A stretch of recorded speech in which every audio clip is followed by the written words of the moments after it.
ඉතින් අපි වෙනදට හරි ලස්සන කතා බහකින් එකතු වෙනවා. එකතු වෙන්නේ අපේ කුරුවිට ධම්මරක්කිත අපේ වනවාසී භික්ෂුන් වහන්සේ සමග තමයි අපි සංවාදය ඔයාලට අරන් එන්නේ. ඉතින් මේ සංවාදය අරන් එනකොට මම බෙහෙවින්ම ඉඩ දීලා තියෙන ස්වාමීන් වහන්සේ නමක්. ඒ කියන්නේ එතුමා ඇත්තරම ඒ ආධ්‍යාත්මික එතුමාගේ තියෙන ආධ්‍යාත්මික ඒ ලෝකයේ තුල එතුමා දැකපු කියපු අත්දැකපු දේවල් බොහෝයි කියලා මාහටත් පැහැදිලිවම වැටහි ගියා. ඉතින් අද එතුමා මුණ ගැසීමට නොහැකි කල සිදු එය පහසුවට ඔබතුමාලාගෙන් සමාව ඉල්ලන ගමන් ඉතින් අද අපි මම මේ කතා කරන්න යන මාතෘකාවක් අද මට හිතුණා අද ඔයාලත් එක්ක කතා කරන්න මේ කවුද මේ විශ්වීය ආගන්තුකයෝ එහෙම නැත්තම් තාරකා ජීවීන් රෑ ආස දිහා බලාගෙන ඉන්නකොට කවදාවත් වචනයෙන් විස්තර කරන්න බැරි හරි අමුතු අතීත කාමයක් මුසුවිච්ච පාළුවක් soulful loneliness එකක් වාට දැනෙනවා. ඔයා මේ ආස දිහා බලා ඉන්නකොට ආට මේ දැනෙන හැඟීම මොකක්ද කියන්න ඔයාවත් දන්නේ නැහැ. හැබැයි ඔයා මේ ආසට හරි ආදරෙයි. මේ තාරකාවන් දිහා බලද්දී වාට ඇත්තටම අතීතයයි මතක් වෙන්නේ. ඔයා කවුද? ඔයා හිතන්න ඕන තරකට මම මේ කතාව අරන් එනවා. තනියම ඉන්න ගොඩක් කැමති වෙන ඔයා අඳුරට තද ආලෝකයට අකමැති. අඳුරට කැමති වුණත් තද ආලෝකයට ඔයා කැමති නැහැ. නිහඬතාවයට හරි ආදරෙයි. ගොඩක් සෙනගක වැසෙන තැන්වල ඉන්න ඔයාලා කැමති නැහැ. හැබැයි ඔයාලා ගොඩක් සංවේදී. ඉතින් මේ තාරකා ජීවීන් මේ පොළොවට ආවා කියන ක්‍රම ගණනාවක් තියෙනවානේ. මේ ස්වභාව ධර්ම එක්ක තියෙන මේ සහජ බැඳීම මිනිස්සුත් එක්ක ගහකොළ සතුන් මේ ස්වභාව ධර්ම හැම දෙයකින්ම මිනිස්සයාට සෝයක් සලසනවා. ඉතින් විශ්වයේ හඳුනාගෙන ඇති ප්‍රධාන තාරකා මණ්ඩල ඒ කියන්නේ ස්ටාර් සිස්ටම්ස් ඉන්වෙන්ටරි එකට අනුව තාරකා ජීවීන් පිළිබඳ පර්යේෂණ කරන පිරිස් විසින් පෘථිවිය සමග වැඩිදුර සම්බන්ධකම් පවත්වන තාරකා මණ්ඩල රාශියක් හඳුනාගෙන තියෙනවා. ඒ අතර මෙන්න මෙහෙමයි සඳහන් වෙන්නේ. ප්ලේඩිස්, සීරියස්, ආක්ටුරස්, ඇන්ඩ්‍රොමීඩා, ඔරායන් මෙන්න හරි වටිනා තැනකට මාතෘකාවෙන් යන්නේ. මේ ඔරායන් කියන්නේ ඇත්තෙන්ම අපේ හෙළයන් පැමිණි ග්‍රහලොව ඒ සත්‍යයි. ලයිරා එහෙම නැත්නම් වේගා කියලාත් මෙයාට කියනවා. සිග්නස්, කැසියෝපියා, අන්ටාරෙස්, ඇල්ෆා සෙන්චූරි සහ ඩ්‍රැකෝ කියන මෙන්න මේ තාරකා මණ්ඩල රාශි හඳුනාගෙන තියෙනවා. ඉතින් අපටත් වැඩි බොහෝ දියුණු සහ නොදියුණු ජීවීන් සිටින මේ ලෝකයේ තුල ඕනෑම තරම් තිබෙන බව දැන් ඔබටත් මටත් මනසේ පැහැදිලි වෙනවා.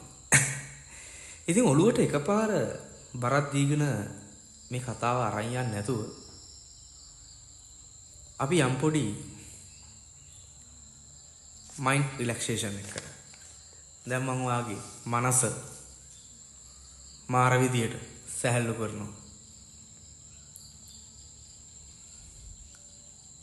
මම මේ කතාවක් කියන්න යන්නේ මේ අබරන් සිල් ගත්ත විදිය නෑ, සමාවෙන්න. මේ අබරන් සිල් ගත්ත විදිය නෙමෙයි, මේ අබරන්ගේ මෝල්ගස් පූජාව. ඉතින් මේ මෝල්ගස් පූජාව කියන්නේ ඉලෑදෙන හරි ලස්සන කතාවක් තමයි. හරි අපි යමු කතාවට. ඉතින් මම මේ තීරණය ගත්තේ ඔයාලගේ පොඩ්ඩක් මේ මයින්ඩ් එක පොඩ්ඩක් නිදහස් කරන්න ඕන කියලා හේතුව නිසායි. ඉතින් දවසක් මේ ගමේ පන්සලේ පොඩි හාමුදුරුවෝ පිණ්ඩපාතේ වඩිනවා. උදේ ගම්පුරාම පිණ්ඩපාතේ වඩින මේ හාමුදුරුවෝ එනවා අබරංගේ ගෙදෙට්ටත්. අබරං ඈත තියාම හාමුදුරුවෝ එනවා දකින්නවා. අබරන්ට දැක්කට කර කියා ගන්න දෙයක් නැහැ. අබරන්ට මතකයි උදේ ගියේ හරිය මොකුත් තිබුණෙත් නැහැ. මොකුත් උයලා පියලා තිබුණෙත් නැහැ. දෙන්න දෙයක්වත් නැහැ. හාමුදුරුවෝ ළඟට එන්න කලින් අබරන් ගේ ඇතුළට ගිහිල්ලා දොර වහ ගන්නවා. ඉතින් පොඩි හාමුදුරුවෝ ගෙදර මිදුලට ඇවිල්ලා අබරන් කියලා කතා කරනවා. පස්සේ අබරන් සද්ද නැතුව ඉන්නවා. කිසිම දෙයක් කියන්න යන්නේ නැහැ. හැබැයි හාමුදුරුවෝ අබරන් දුවන දැකලා තියෙනවා. හාමුදුරුවෝ කියනවා අබරන් ගොයි එහෙනම් මං ගිහින් එන්නම්. මට හිතට අමාරු ඔබතුමා මොකුත් නොදීපු එක නෙවෙයි මාව දැකලා දුවපු එකට කියලා. හාමුදුරුවෝ පිටත් වෙලා පන්සලට යනවා.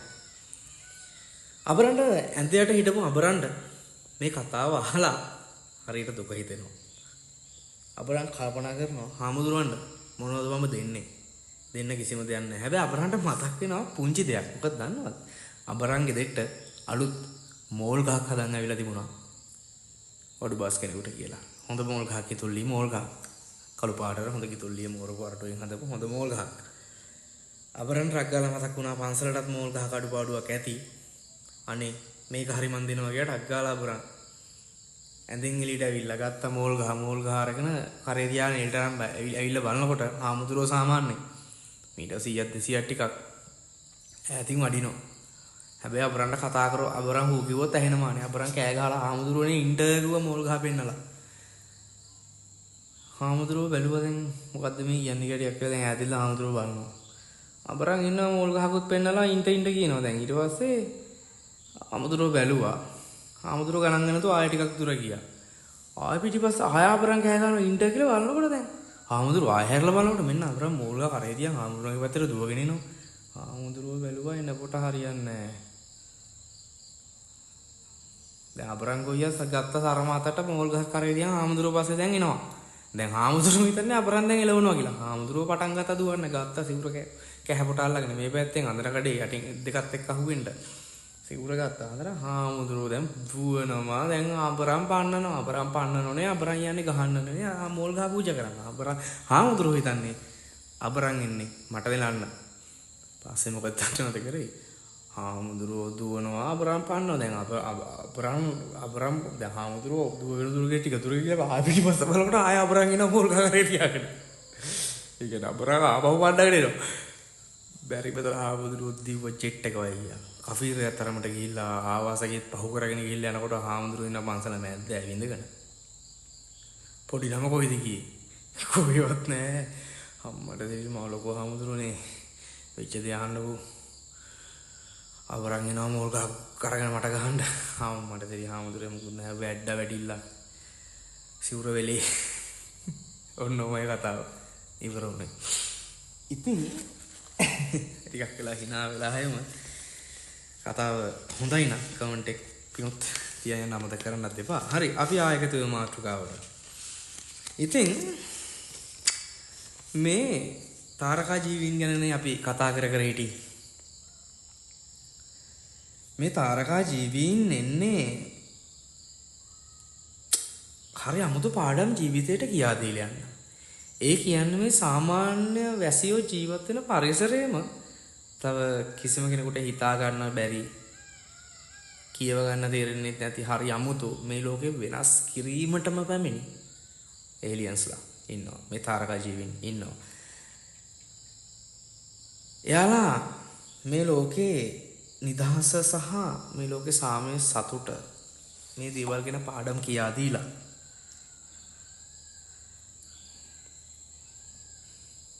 මේ පෘථිවියට උගන්වලා එයාලා යනවා.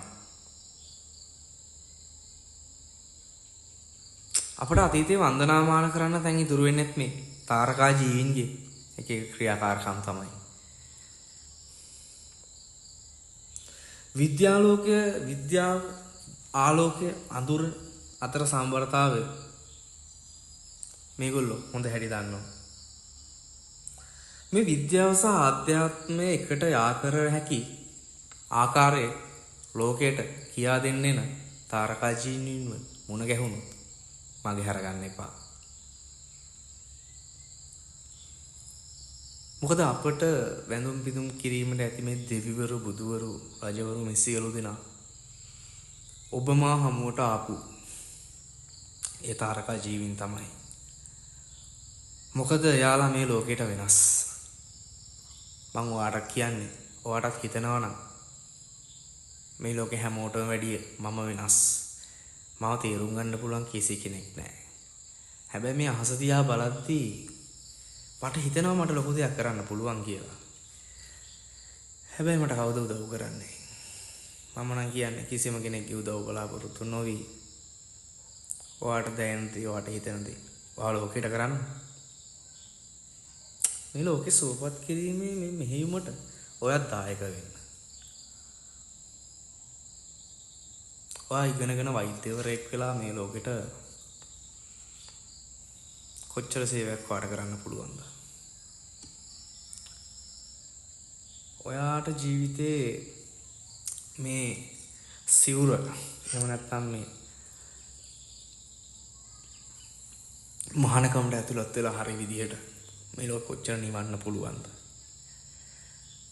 ඔයාලව කතා කරන මම කතා කරන මේ හඬ ඇහෙන මානෙක සිටින හැමදෙනාටම ඔය පේන දර්ශන දිහා ටිකක් වෙලා බලන්න. ඔරන් මසුයනේ ස්ටාර්ගේට් එක. අපි මේට අපේ අදහසක් ඔලුවට නැංගුවා. ඔය පේන්නේ බැච් එක. මේ තමයි සූර්ය වංශිකයන්ගේ ලාංඡනය. ඉතින් සූර්ය වංශිකයෙක් වෙන්න, යක්කයෙක් වෙන්න ලෝකෙට කෘතඥ සලකන්න. හැම වෙලේම හැමෝටම ස්තුති කරන්න වගේම මේ ලෝකේ අලුත් මානයකට ගෙන එන්න.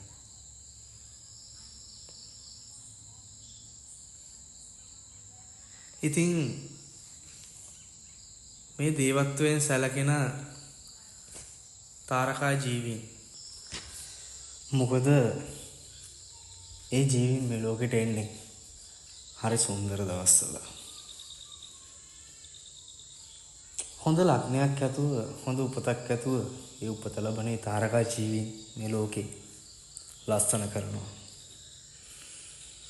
ඉතින් ඔයාගේ ජීවිතේටත් මේ තාරකා ජීවියෙක් මුණ ගැහුණොත් ආලෝකයක් සහිත ඒ කියන්නේ පිටට දීප්තියක් දෙන මිනිස්සෙක් මුණ ගැසුණොත් කවදාවත් මගේ හැර ගන්න නම් එපා. එයාලා ආවෙම මේ ලෝකෙ සූපත් කිරීම සහ ඔබව ගලවා ගැනීම ගැලවුම්කාරයා විදියටමයි. අපි අද දේවත්වයෙන් සලකන දෙවිවරුන් බුද්ධත්වයට පත් වූ බුදුවරුන් සක්විති රජකම් සහ රජකෙරු සියලු දෙනාව මේ හැම දෙනෙක්ම ඒ තාරකා ජීවීන් ගණයට ගැනෙනවා. ඔයත් තාරකා ජීවියෙක් මම ඒක දන්නවා. ඔයාව කවුද කියලා මේ ලෝකෙට පෙන්නන්න. ඔයා ඇත්තෙන්ම මේ ලෝකේ භෞතික දේවල් දිනා ගැනීමට තරඟ කරනවට වැඩිය මේ භෞතික ලෝකෙන් ටිකක් දුරට මිදිලා ආධ්‍යාත්මිකව තරගයක් කරලා ඔයා ආපු ගමනේ ඔයත් ගැලවිලා තව ඔයාට පුළුවන් කීප දෙනෙක්ව ගලවගෙන මේකේ යන්න. කාටවත් කෙලෙස් හදන මිනිස්සෙක් වෙන්නට එපා. අපි ඇත්තෙම මේ විශ්වයට හරිම ආගන්තුකෝ තමයි. අපි හැමෝම තාරකා ජීවියෝ තමයි. අපි ආපු කාර්යය නිවැරදිව ඉෂ්ට කරලා කල යුතු යුතුකම් ඉටු කරලා කොච්චර ගැරහුම් බැරහුම් මාවත් කනකට නොගෙන හරි ලස්සන කවියක් මට මතක් වෙනවා. ඉටු කොට කල යුතුකම් ලැබුණත් ලෝකෙන් ගැරහුම් ඉවසන්නට පුළුවන් නම් නුඹයි මගේ පුතා උතුම්.